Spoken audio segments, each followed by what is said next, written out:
Stocky point against Coventry for Bristol City. Is that satisfactory given the turmoil of recent weeks? I think in the immediate aftermath of the Cardiff debacle, they might have settled for a point from each of the next two games, but I think the overriding feeling coming off the pitch on Saturday was it was disappointing not to beat opponents who, let's face it, weren't the most ambitious of sides. Coventry were far happier with the point than Bristol City. On the positive side, though, a goal for Clarkson. He hasn't had much to celebrate this season, so good to see him on the score sheet. Yeah, Clarky's had a frustrating season with the illness and then struggling to fight his way back into the side, so it was good for him to come off the bench and make an impact and score his second goal. The previous goal was so long ago now, on the opening day of the season. So that's good for him, and I think he's forced himself back into the issue now, and we can maybe look forward to David Clarkson playing a few more games from the start between now and the end of the season. Yeah, it certainly heats up the competition for places up front. Who would your front pairing be? Difficult to say, really. I mean, Maynard's been off the pace for some time, and he got one goal in about 16 games, and now he's injured and he's seriously doubtful for tomorrow night's game at Watford. I think, to be honest, Nicky was close to probably being left out anyway on form.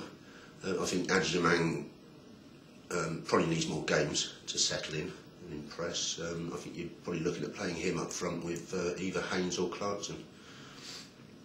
And what's your prediction for the Watford match? Happy hunting ground for Bristol City.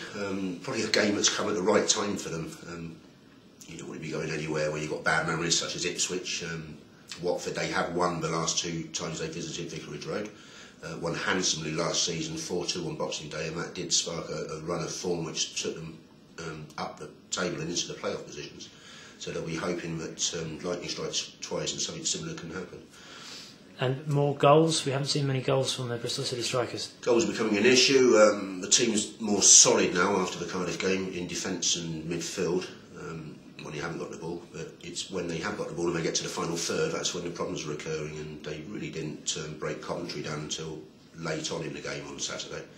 And I know that's worrying the manager, and he may decide that there could be changes apart from injury-enforced changes for tomorrow's game to try and liven things up and try and get more productivity in that final third. You were down at the ground today talking to the manager and the players. What's the mood like down there? I spoke to a couple of players, and you talk to them about confidence and asked him a question, is confidence low? And it doesn't seem to be. But I think they all admit that they desperately need a win, and the sooner it comes the better. And I don't think anyone cares how it comes, And I think the key thing for Bristol City at the moment is to get their noses in front and score first. And I think if they can do that, then it makes a world of difference to a game. Goals affect games, obviously.